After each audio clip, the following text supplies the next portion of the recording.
En esta ocasión comenzaremos a estudiar las características de una antena en condiciones de recepción. En la primera unidad revisamos los elementos mínimos que debe tener un sistema de radio. Hicimos una descripción minuciosa de cada uno de los subsistemas que lo forman. Para la segunda unidad, la propuesta es la de estudiar las características relevantes de la antena en transmisión como el elemento representativo de la etapa transmisora y después revisar uno de los parámetros de la antena en condiciones de recepción. El propósito es tener una medida para cuantificar cuánta de la potencia que se transmitió fue recibida por la antena.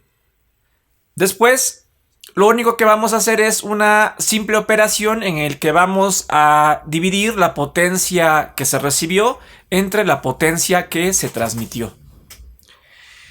En un caso ideal, en el que no hayan pérdidas en el medio, ese cociente, por supuesto, es la unidad. En un contexto real o práctico, en un sistema de radio, está claro que ese cociente no va a ser 1. La razón, desde luego, puede deberse a fenómenos que principalmente afectan al medio material, como atenuaciones por lluvia, vapores de agua, obstáculos, accidentes en el terreno, vegetación, alineaciones inapropiadas de las antenas, etc. Varios de estos factores tienen una naturaleza aleatoria y que afortunadamente la Unión Internacional de Comunicaciones tiene recomendaciones que podemos usar como apoyo cuando lleguemos al punto en el que tengamos que realizar el dimensionamiento de un enlace de microondas.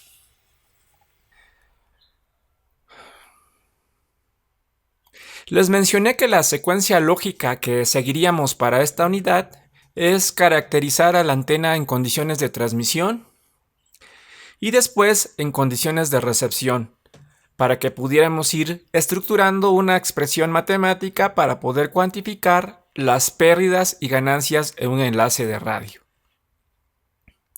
En este video revisaremos las características de la antena en condiciones de recepción. Recuerden que solo usaremos los resultados que ustedes ya estudiaron con mayor profundidad en su curso de teoría de radiadores electromagnéticos, pero que aquí tomaremos los resultados más significativos para el objetivo que nos convoca, obtener una ecuación de transmisión. No está por demás recordarles que en los sistemas de radiocomunicaciones partimos del supuesto que se está trabajando en condiciones de espacio libre y que todos los parámetros de las antenas se han medido en condiciones de campo lejano. Estrictamente hablando, hay 3 regiones que podemos identificar: la zona de campos próximos, o también conocido como la de Rayleigh, que está determinada por esta expresión. En esta región, los efectos reactivos de la antena se manifiestan de una manera significativa. Nosotros, en particular, vamos a centrar nuestro análisis en la zona que se le conoce como campo lejano. La distancia que nos garantiza estar en la zona de campo lejano se determina por esta ecuación. R2 es la distancia de Fraunhofer. D más representa la dimensión de la antena y la lambda la longitud de onda asociada a la frecuencia de operación en condiciones de espacio libre.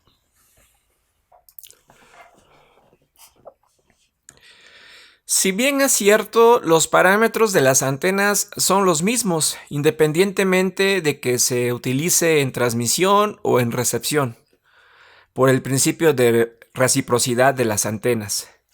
Sin embargo, para poder identificar las variables en la ecuación de transmisión en condiciones de recepción, vamos a usar el parámetro superficie equivalente o área efectiva de la antena. El propósito de la antena receptora consiste en extraer la energía electromagnética incidente y transferirla al receptor conectado a ella. La antena en esta condición de operación actuará como un dispositivo que permitirá a la energía electromagnética incidente en modo radiado pasar a un modo guiado.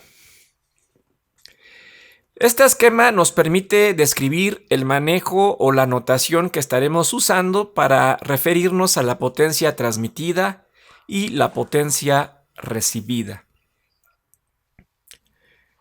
En el caso del transmisor, tenemos expresiones que nos permiten calcular cuánta potencia será transmitida. La pregunta es, ¿cómo saber cuánta potencia captará nuestra antena receptora? En este punto, considero útil hacer una analogía con la luz que entra a una ventana.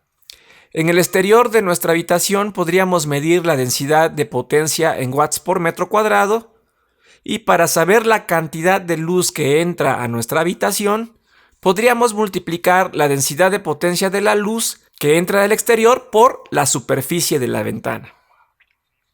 Un razonamiento similar se hace en las transmisiones por radio. Si queremos calcular la potencia que capta una antena, se podría multiplicar la densidad del flujo de potencia por un parámetro de antena que se llama superficie equivalente. Este parámetro tiene unidades de metros cuadrados. Definimos la superficie equivalente o área efectiva de una antena como la potencia que recibe la antena entre la densidad del flujo de potencia. Uno de los resultados que se obtiene de la teoría de antenas en condiciones de espacio libre para una antena isotrópica es la longitud de onda al cuadrado entre 4pi. Tiene unidades en metros cuadrados. La superficie equivalente para una antena ordinaria se define por la superficie equivalente de una antena isotrópica por la ganancia de la antena. Es importante resaltar que el término área efectiva o superficie equivalente es un parámetro que depende, por supuesto, de la frecuencia de operación, la geometría de la antena, dimensiones, material, punto de alimentación, que en su conjunto se impactan en el valor numérico de la ganancia. Una fórmula que se utiliza con frecuencia en radiocomunicaciones es la expresión de la ganancia de una antena parabólica. Se expresa como G es igual a K por pi al cuadrado por D al cuadrado entre lambda al cuadrado. En esta fórmula, D es el diámetro de la antena, K es un factor que representa la eficiencia de la antena. Usando la definición de la superficie equivalente para cualquier radiador, entonces tendríamos que la superficie equivalente de la antena parabólica es lambda al cuadrado entre 4pi por todo este factor. De aquí vemos que se puede cancelar esta lambda al cuadrado y este factor pi con uno de los múltiplos de pi que tenemos en el numerador. Estas cancelaciones nos conducen a una versión más simplificada de la superficie equivalente de una antena parabólica, que se expresaría como un producto de la eficiencia de la antena por un factor que le vamos a denominar superficie geométrica de la antena parabólica, porque se corresponde precisamente a la superficie del círculo de apertura. Es interesante observar en esta última expresión que la superficie equivalente no depende de la frecuencia de operación. Vemos que únicamente depende de la eficiencia de la antena y el diámetro del plato de la antena parabólica. En el caso de un dipolo de media longitud de onda, sin pérdidas, sabemos que su ganancia es de 1.64. Por tanto, su superficie equivalente sería 1.64 por lambda al cuadrado entre 4pi, que al hacer las cuentas nos da 0.13 por lambda. Continuamos en la siguiente clase.